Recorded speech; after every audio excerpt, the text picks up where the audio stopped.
இன்றைய தினம் அதாவது ஐப்பசி மாதம் அமாவாசை அந்த திதியில் கேதார கௌரி விரதம் நடைபெறுகின்றது.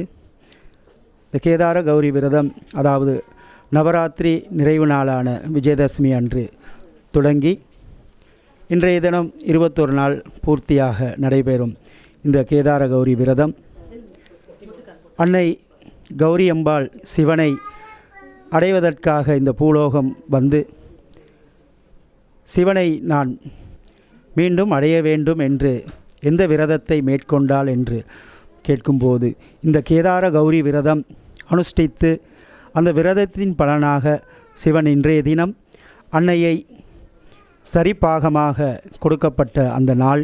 இந்த விரதத்தின் பலன் வந்து எல்லா சுமங்கலிகளுக்கும் எல்லாருக்குமே போய் சேரும்.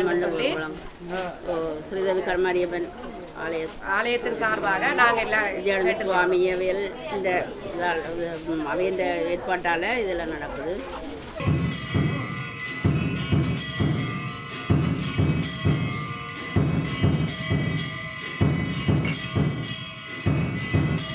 பிருங்கி என்கின்ற முனிவர் நாள்தோறும் எல்லா ரிஷிகளும் தேவர்களும் 33 கோடி தேவர்கள் ஆகிய கணங்கள் தேவகணங்கள் எல்லோரும் சிவன் பார்வதியை தினமும் பிரதட்சணமாக வழிபட்டு வருகையிலே ஒரு நாள் இந்த பிருங்கி ரிஷி சிவனை மட்டும் வணங்கியதால்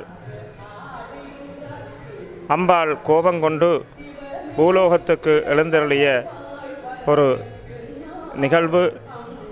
அந்த நிகழ்வு நடந்ததன் பயனாக உருவாகியதே இந்த கேதார கௌரி விரதம்.